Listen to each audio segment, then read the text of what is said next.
ನಮಸ್ಕಾರ ಸ್ನೇಹಿತರೆ, ಇದೀಗ ತಾನೇ ಬಂದಿರುವ ಮುಖ್ಯವಾದ ಮಾಹಿತಿಗಳು. ನಾನು ಕೂಡ ಯಾವಾಗಲೂ ಮುಖ್ಯಮಂತ್ರಿ ರೇಸಲ್ಲಿ ಇದ್ದೇ ಇರುತ್ತೇನೆ ಎಂದು ಕಾಂಗ್ರೆಸ್ನ ಮತ್ತೊಬ್ಬ ಸಚಿವರ ಶಾಕಿಂಗ್ ಹೇಳಿಕೆ.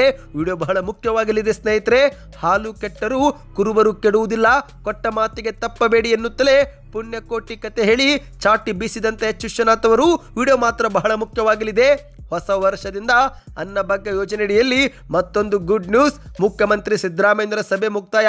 ಸಭೆಯಲ್ಲಿ ಹಲವು ನಿರ್ಧಾರ. ಮತ್ತೊಂದೆಡೆಯಲ್ಲಿ ದೇಶದ ಜನರಿಗೆ ಸಂತೋಷದ ಸುದ್ದಿ. LPG ಸಿಲಿಂಡರ್ ಬೆಲೆಯಲ್ಲಿ ಭಾರಿ ಇಳಿಕೆಯಾಗಿದೆ. ಇದೇ ಮಧ್ಯೆ ಗೃಹಲಕ್ಷ್ಮಿಯರಿಗೂ ಕೂಡ ಗುಡ್ ನ್ಯೂಸ್. ಗೃಹಲಕ್ಷ್ಮಿ ಬ್ಯಾಂಕುಗೆ ಚಾಲನೆ ಕೊಟ್ಟು ಬಾಕಿ ಕಂತು ಜಮಾ.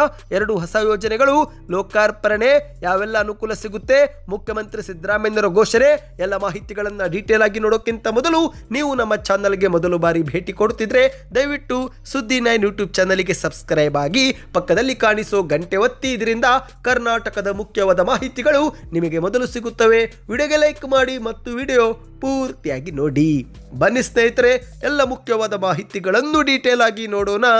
ಇಂದು ಕರ್ನಾಟಕದ ಕಾಂಗ್ರೆಸ್ ಸರ್ಕಾರದಲ್ಲಿ 2.5 ವರ್ಷ ಪೂರ್ತಿಯಾಗುತ್ತಿದ್ದಂತೆ ಮತ್ತೆ ಮುಖ್ಯಮಂತ್ರಿ ಕುರ್ಚಿ ಫೈಟ್ ಜೋರಾಗಿದ್ದು, ಇದೇ ಮಧ್ಯೆ ಕುರ್ಚಿ ಫೈಟ್ಗೆ ಮತ್ತೊಬ್ಬರು ಎಂಟ್ರಿ ಕೊಟ್ಟಿದ್ದಾರೆ. ನಾನು ಕೂಡ ಯಾವಾಗಲೂ ಸಿಎಂ ರೇಸಲ್ಲಿ ಇರುತ್ತೇನೆ ಎಂದು ಬಹಿರಂಗವಾಗಿಯೇ ಹೇಳಿಕೆ ಕೊಟ್ಟಿದ್ದಾರೆ. ಹೌದು ಗೆಳೆಯರೆ, ಮುಖ್ಯಮಂತ್ರಿ ಕುರ್ಚಿಗಾಗಿ ಸಿಎಂ ಸಿದ್ದರಾಮಯ್ಯ ಹಾಗೂ DCM DK ಶಿವಕುಮಾರ್ ಕಿತ್ತಾಟದ ನಡುವೆನೇ ಇದೀಗ ಮತ್ತೊಬ್ಬ ಹಿರಿಯ ಕಾಂಗ್ರೆಸ್ ನಾಯಕನ ಪ್ರವೇಶವಾಗಿದೆ. ಹೌದು, ಸ್ವತಃ ಗೃಹ ಸಚಿವ ಪರಮೇಶ್ವರ್ ಅವರು ಕೂಡ ತಾವು ಕೂಡ ಮುಂದಿನ ಮುಖ್ಯಮಂತ್ರಿ ಸ್ಥಾನದ ಆಕಾಂಕ್ಷಿ, ನಾನು ಕೂಡ ಯಾವಾಗಲೂ ಸಿಎಂ ರೇಸಲ್ಲಿ ಇರುತ್ತೇನೆ ಎಂದು ಬಹಿರಂಗವಾಗಿಯೇ ಬೆಂಗಳೂರಲ್ಲಿ ಮಾಧ್ಯಮಗಳ ಮುಂದೆ ಮಾತನಾಡಿದ್ದಾರೆ. ಹೌದು, ಸುದ್ದಿಗಾರರೊಂದಿಗೆ ಮಾತನಾಡಿದಂಥ ಪರಮೇಶ್ವರ್ ಅವರು, ನಾನು ಕೂಡ ಯಾವಾಗಲೂ ಮುಖ್ಯಮಂತ್ರಿ ಸ್ಥಾನದ ರೇಸಲ್ಲಿ ಇದ್ದೇ ಇರುತ್ತೇನೆ.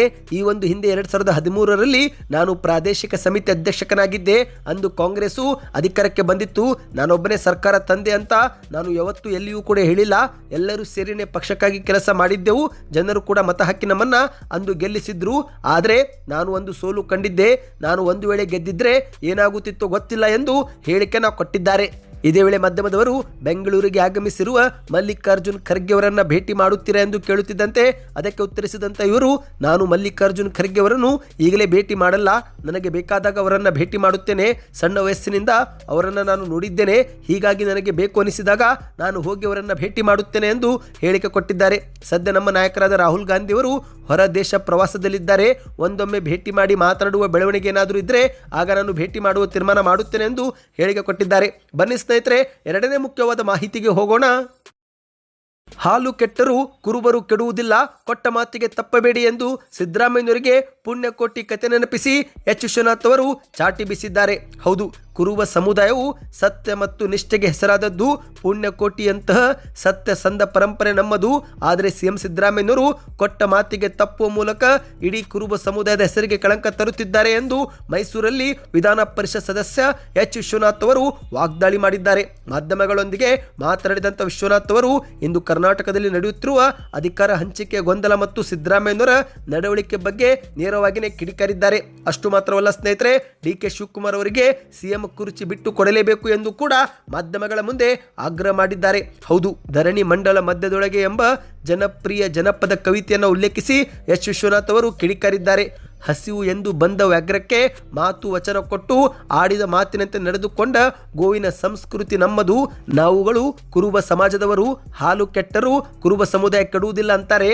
ಆದರೆ ಸಿದ್ದರಾಮಯ್ಯನವರು ಅಧಿಕಾರ ಹಂಚಿಕೆ ವಚನ ಮಾಡಿ ಈಗ ವಚನ ಪಾಲನೆ ಮಾಡದೆ ವಚನ ಭ್ರಷ್ಟರಾಗುವ ಮೂಲಕ ಇಡೀ ಕುರುಬ ಸಮಾಜದ ಹೆಸರನ್ನೇ ಹಾಳು ಮಾಡುತ್ತಿದ್ದಾರೆ ಎಂದು ಆಕ್ರೋಶ ವ್ಯಕ್ತಪಡಿಸಿದ್ದಾರೆ. ಒಂದು ವೇಳೆ ಒಪ್ಪಂದದಂತೆ DK ಶಿವಕುಮಾರ್ ಅವರಿಗೆ ಸಿಎಂ ಅವರು ಅಧಿಕಾರ ಹಸ್ತಾಂತರ ಮಾಡದಿದ್ದರೆ ಮುಂದಿನ ದಿನಗಳಲ್ಲಿ ಕರ್ನಾಟಕದಲ್ಲಿ ಕಾಂಗ್ರೆಸ್ ಪಕ್ಷವೇ ಧೂಳಿಪಟವಾಗುತ್ತೆ ಎಂದು ವಿಶ್ವನಾಥ್ ಅವರು ಭವಿಷ್ಯ ನುಡಿದಿದ್ದಾರೆ.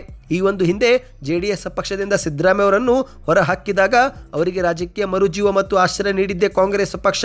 ಆದರೆ ಈಗ ಸಿದ್ದರಾಮಯ್ಯನವರು ಅದೇ ಕಾಂಗ್ರೆಸ್ ಪಕ್ಷವನ್ನ ಮುಗಿಸಲು ಮುಂದಾಗಿದ್ದಾರೆ. ಕರ್ನಾಟಕದಲ್ಲಿ ವಚನ ಭ್ರಷ್ಟರಾದವರು ಯಾರು ಕೂಡ ಉಳಿದಿರುವ ಇತಿಹಾಸವೇ ಇಲ್ಲ. ಈ ಸತ್ಯ ಅವರು ಮರಿಬಾರದು ಎಂದು ವಿಶ್ವನಾಥ್ ಅವರು ಕಿಡಿಕಾರಿದ್ದಾರೆ. ಬನ್ನಿ ಸ್ನೇಹಿತರೆ, ಮತ್ತೊಂದು ಮುಖ್ಯವಾದ ಮಾಹಿತಿಗೆ ಹೋಗೋಣ. ನೀವು ಕೂಡ ಏನಾದರೂ BPL ಅಥವಾ APL ಪಡಿತರ ಚೀಟಿದಾರರಾಗಿದ್ರೆ ನಿಮ್ಮ ಹತ್ತಿರ ಯಾವ ಕಾರ್ಡು ಇದೆ ಕಮೆಂಟ್ ಮಾಡಿ. ಹೌದು, ಹೊಸ ವರ್ಷದಿಂದ ಅನ್ನಭಾಗ್ಯ ಯೋಜನೆ ಫಲಾನುಭವಿಗಳಿಗೆ ಗುಡ್ ನ್ಯೂಸ್ ಸಿಗಲಿದೆ. ಹೌದು, ಈ ಒಂದು ಹಿಂದೆ ರಾಜ್ಯ ಸರ್ಕಾರ ಅನ್ನಭಾಗ್ಯ ಯೋಜನೆಯಲ್ಲಿ ಹಲವು ಬದಲಾವಣೆಯನ್ನ ಮಾಡಿದೆ. ಕೆಲವು ತಿಂಗಳು 5 kg ಅಕ್ಕಿ ಬದಲಿಗೆ ಗೋಧಿ ಜೋಳ ಕೊಟ್ಟರು, ಇನ್ನು ಕೆಲ ತಿಂಗಳು 5 kg ಅಕ್ಕಿ ಬದಲಿಗೆ ಹಣವನ್ನು ಕೂಡ ಜಮೆ ಮಾಡಿದ್ರು, ಇನ್ನು ಕೆಲವು ತಿಂಗಳು 10 kg ಅಕ್ಕಿಯೂ ಕೂಡ ಕೊಟ್ಟರು. ಈಗ ಕೊನೆಯದಾಗಿ 5 kg ಅಕ್ಕಿ ಬದಲಿಗೆ ಆಹಾರ ಕಿಟ್ ಕೊಡಲು ಸರ್ಕಾರ ನಿರ್ಧಾರ ಮಾಡಿದೆ. ಈಗ ಇದೇ ಒಂದು ಕಿಟ್ನಲ್ಲಿ 1 ಲೀಟರ್ ಸೂರ್ಯಕಾಂತಿ ಎಣ್ಣೆಯೂ ಕೂಡ ಸೇರಿಕೊಂಡಿದೆ. ಹೌದು ಗೆಳೆಯರೆ, ಹೊಸ ವರ್ಷದಿಂದ ಅನ್ನಭಾಗ್ಯ ಯೋಜನೆ ಫಲಾನುಭವಿಗಳಿಗೆ 5 kg ಅಕ್ಕಿಯ ಬದಲಾಗಿ ಇಂದಿರಾ ಆಹಾರ ಕಿಟ್ ಕೊಡಲು ಇಂದು ಸರ್ಕಾರ ನಿರ್ಧಾರ ಮಾಡಿದ್ದು, ಈ ಒಂದು ಕಿಟ್ನಲ್ಲಿ ತೊಗರಿಬೇಳೆ, ಸೂರ್ಯಕಾಂತಿ ಎಣ್ಣೆ, ಸಕ್ಕರೆ, ಉಪ್ಪು ನೀಡಲು ತೀರ್ಮಾನ ಕೈ ತೆಗೆದುಕೊಳ್ಳಲಾಗಿದೆ. ಹೌದು, ಅನ್ನಭಾಗ್ಯ ಯೋಜನೆಯಡಿಯಲ್ಲಿ ಕುಟುಂಬದ ಸದಸ್ಯರ ಸಂಖ್ಯೆಗೆ ಅನುಗುಣವಾಗಿ 5 kg ಅಕ್ಕಿ ಬದಲಿಗೆ ಆಹಾರ ಕಿಟ್ ಕೊಡಲು ಸರ್ಕಾರ ಮುಂದಾಗಿದೆ. ಈ ಕುರಿತಂತೆ ಇಂದು ಸಿಎಂ ಸಿದ್ದರಾಮಯ್ಯನವರು ಮಹತ್ವದ ಸಭೆ ಮಾಡಿ ಅಧಿಕಾರಿಗಳಿಗೆ, ಸಚಿವರಿಗೆ ನಿರ್ದೇಶನ ನೀಡಿದ್ದಾರೆ. ಅನ್ನಭಾಗ್ಯ ಯೋಜನೆಯಡಿಯಲ್ಲಿ ಹೆಚ್ಚುವರಿ 5 kg ಅಕ್ಕಿ ಬದಲಾಗಿ ಆಹಾರ ಕಿಟ್ ವಿತರಿಸುವ ಕುರಿತಂತೆ ಸಚಿವ ಸಂಪುಟದಲ್ಲಿ ಕೊನೆಯ ನಿರ್ಣಯ ಕೈ ತೆಗೆದುಕೊಳ್ಳಲಾಗಿದೆ. ಸ್ನೇಹಿತರೆ, ಹೊಸ ವರ್ಷದಿಂದಲೇ ಈ ಒಂದು ಆಹಾರ ಕಿಟ್ ಅನ್ನು ಕೊಡಲಾಗುತ್ತಂತೆ. ಮಾಧ್ಯಮಗಳ ಮುಂದೆ ಸಿಎಂ ಸಿದ್ದರಾಮಯ್ಯನವರು ಮಾತನಾಡಿದ್ದು, ಕರ್ನಾಟಕದಲ್ಲಿ ಪ್ರತಿ ತಿಂಗಳು 1,25,08,000 ಕುಟುಂಬಗಳಿಗೆ ಇಂದಿರಾ ಆಹಾರ ಕಿಟ್ ಅಗತ್ಯವಿದ್ದು, ಇದಕ್ಕಾಗಿಯೇ ಸರ್ಕಾರ ಇನ್ನು ಮುಂದೆ ಪ್ರತಿ ತಿಂಗಳು 466 ಕೋಟಿ ರೂಪಾಯಿ ಹಣ ವೆಚ್ಚ ಮಾಡಲು ಮುಂದಾಗಿದೆ ಎಂದು ಮಾಧ್ಯಮಗಳ ಮುಂದೆ ತಿಳಿಸಿದ್ದಾರೆ. ಸ್ನೇಹಿತರೆ, ನಿಮ್ಮ ಹತ್ತಿರವೂ ಕೂಡ BPL ಅಥವಾ APL ಕಾರ್ಡ್ ಇದ್ರೆ ಯಾವ ಕಾರ್ಡ್ ಇದೆ ಕಮೆಂಟ್ ಮಾಡಿ. ಮತ್ತು ನಿಮ್ಮ ಪ್ರಕಾರ 5 kg ಅಕ್ಕಿ ಬದಲಿಗೆ ಹಣ ಜಮಾ ಮಾಡಬೇಕೋ ಅಥವಾ 5 kg ಅಕ್ಕಿ ಬದಲಿಗೆ ಈ ಒಂದು ಆಹಾರದ ಕಿಟ್ ಕೊಡಬೇಕೋ, ನಿಮ್ಮ ಅನಿಸಿಕೆಯನ್ನು ತಿಳಿಸಿ. ಬನ್ನಿ ಇದೀಗ ಮತ್ತೊಂದು ಮುಖ್ಯವಾದ ಮಾಹಿತಿಗೆ ಹೋಗೋಣ. ಇಡೀ ಭಾರತದ ಜನರಿಗೆ ಸಂತೋಷದ ಸುದ್ದಿ ಬಂದಿದೆ. ಇಂದಿನಿಂದಲೇ LPG ಸಿಲಿಂಡರ್ ಬೆಲೆಯಲ್ಲಿ ಭಾರಿ ಇಳಿಕೆಯಾಗಿದೆ. ಹೌದು, ಡಿಸೆಂಬರ್ ತಿಂಗಳ ಆರಂಭದಲ್ಲೇ ಭಾರತದ ಜನರಿಗೆ ಕೇಂದ್ರದ ಸರ್ಕಾರ ಗುಡ್ ನ್ಯೂಸ್ ಕೊಟ್ಟಿದೆ. ಗ್ಯಾಸ್ ಸಿಲಿಂಡರ್ ಬೆಲೆ ಭರ್ಜರಿ ಇಳಿಕೆ ಕಂಡಿದೆ.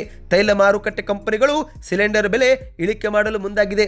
ಹೌದು ಗೆಳೆಯರೆ, ಮೊದಲನೇದಾಗಿ ಇಂಡಿಯನ್ ಆಯಿಲ್ ಕಾರ್ಪೊರೇಷನ್ 19 kg ವಾಣಿಜ್ಯ ಬಳಕೆ LPG ಸಿಲಿಂಡರ್ ಬೆಲೆಯಲ್ಲಿ 11 ರೂಪಾಯಿವರೆಗೆ ಇಳಿಕೆ ಮಾಡಿದೆ. ಹೊಸ ಬೆಲೆ ಡಿಸೆಂಬರ್ 1 ಮಧ್ಯರಾತ್ರಿಯಿಂದಲೇ ಆರಂಭಗೊಂಡಿದೆ. ಹೌದು, ವರದಿಯ ಪ್ರಕಾರ ಡಿಸೆಂಬರ್ 1ರಿಂದಲೇ 19 ಕಿಲೋ ಕಮರ್ಷಿಯಲ್ ಸಿಲಿಂಡರ್ ಬೆಲೆ ಬೆಂಗಳೂರಲ್ಲಿ 1,654 ರೂಪಾಯಿ ಆಗಿದ್ದು, ಇತ್ತ ಗೃಹ ಬಳಕೆಯ LPG ಸಿಲಿಂಡರ್ ಬೆಲೆ 14.2 ಕಿಲೋ 855 ರೂಪಾಯಿ ಮತ್ತು 5 ಕಿಲೋ ಸಿಲಿಂಡರ್ ಬೆಲೆ 318 ರೂಪಾಯಿ ಎಂದು ಹೇಳಲಾಗಿದೆ. ಅಂದಹಾಗೆ ಸ್ನೇಹಿತರೆ, ಕಳೆದ 1 ವರ್ಷದಲ್ಲಿ ಕಮರ್ಷಿಯಲ್ ಗ್ಯಾಸ್ ಬೆಲೆ ಭಾರತದಲ್ಲಿ ಬಹುತೇಕ ನಿರಂತರವಾಗಿ ಇಳಿಕೆ ಕಂಡಿದೆ. ಹೌದು, 12 ತಿಂಗಳಲ್ಲಿ 10 ಬಾರಿ ಬೆಲೆ ಇಳಿಕೆ ಆದರೆ 2 ತಿಂಗಳು ಮಾತ್ರ ಏರಿಕೆಯಾಗಿದೆ. ಅಂದರೆ ಸ್ನೇಹಿತರೆ, 2025 ಜನವರಿಯಲ್ಲಿ ಬೆಂಗಳೂರಲ್ಲಿ 19 ಕಿಲೋ ಕಮರ್ಷಿಯಲ್ ಸಿಲಿಂಡರ್ ಬೆಲೆ 1,874 ರೂಪಾಯಿ ಇತ್ತು.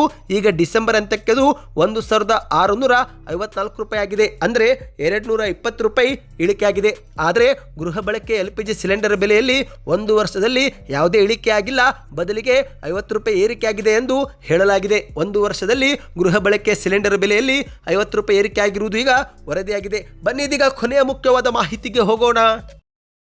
ನೀವು ಕೂಡ ಗೃಹಲಕ್ಷ್ಮಿ ಯೋಜನೆಯ ಫಲಾನುಭವಿಗಳಾಗಿದ್ದರೆ ನವೆಂಬರ್ ತಿಂಗಳಲ್ಲಿ ನಿಮ್ಮ ಖಾತೆಗೆ 2,000 ರೂಪಾಯಿ ಜಮಾವಾಯಿತಾ? ಮೊದಲಿಗೆ ಕಮೆಂಟ್ ಮಾಡಿ ಸ್ನೇಹಿತರೆ. ಯಾಕಂದ್ರೆ ಸರ್ಕಾರದ ವರದಿಯ ಪ್ರಕಾರ ಸೆಪ್ಟೆಂಬರ್ ತಿಂಗಳ ಕಂತನ್ನು ಸಹ ಬಿಡುಗಡೆ ಮಾಡಿದ್ದಾರಂತೆ. ಹೌದು, ನವೆಂಬರ್ ತಿಂಗಳಲ್ಲಿ ಈ ಒಂದು ಕಂತನ್ನು ಬಿಡುಗಡೆ ಮಾಡಿರುವುದಾಗಿ ಸ್ವತಃ ಲಕ್ಷ್ಮೀ ಹೆಬ್ಬಾಳ್ಕರ್ ಅವರು ಮಾಹಿತಿ ಕೊಟ್ಟಿದ್ದಾರೆ.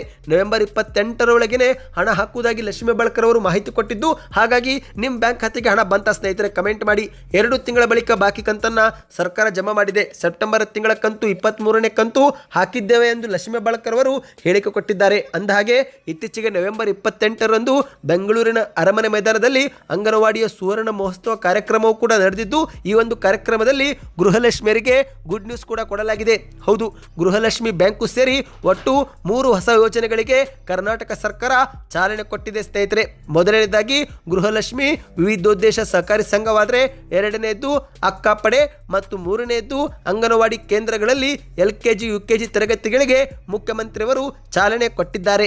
ಹೌದು, ಇತ್ತೀಚೆಗೆ ನಡೆದಂತ ಅಂಗನವಾಡಿಯ ಸುವರ್ಣ ಮಹೋತ್ಸವ ಕಾರ್ಯಕ್ರಮದಲ್ಲಿ ಮಹಿಳೆಯರ ಸ್ವಾವಲಂಬನೆಗಾಗಿ ಆರಂಭಿಸಲಾಗಿರುವ ಗೃಹಲಕ್ಷ್ಮಿ ಸಹಕಾರ ಸಂಘ ಒಂದು ಕಡೆ ಆದರೆ, ಮತ್ತೊಂದೆಡೆಯಲ್ಲಿ ಮಹಿಳೆಯರ ರಕ್ಷಣೆಗಾಗಿ ಅಕ್ಕಪಡೆ ಆರಂಭಿಸಿದ್ದು, ಕೊನೆಯದಾಗಿ ಬಡ ಮಕ್ಕಳಿಗೂ ಕೂಡ ಗುಣಮಟ್ಟದ ಶಿಕ್ಷಣ ಒದಗಿಸುವ ಸಲುವಾಗಿ ಅಂಗನವಾಡಿ ಕೇಂದ್ರಗಳಲ್ಲಿನೇ LKG UKG ತರಗತಿಗಳಿಗೆ ಗಣ್ಯರು ಚಾಲನೆ ಕೊಟ್ಟಿದ್ದಾರೆ. ಒಟ್ಟು ರಾಜ್ಯದ 5,000 ಅಂಗನವಾಡಿ ಕೇಂದ್ರಗಳಲ್ಲಿ LKG UKG ಪ್ರಾರಂಭ ಮಾಡಲಾಗಿದೆ ಎಂದು ಹೇಳಲಾಗಿದೆ.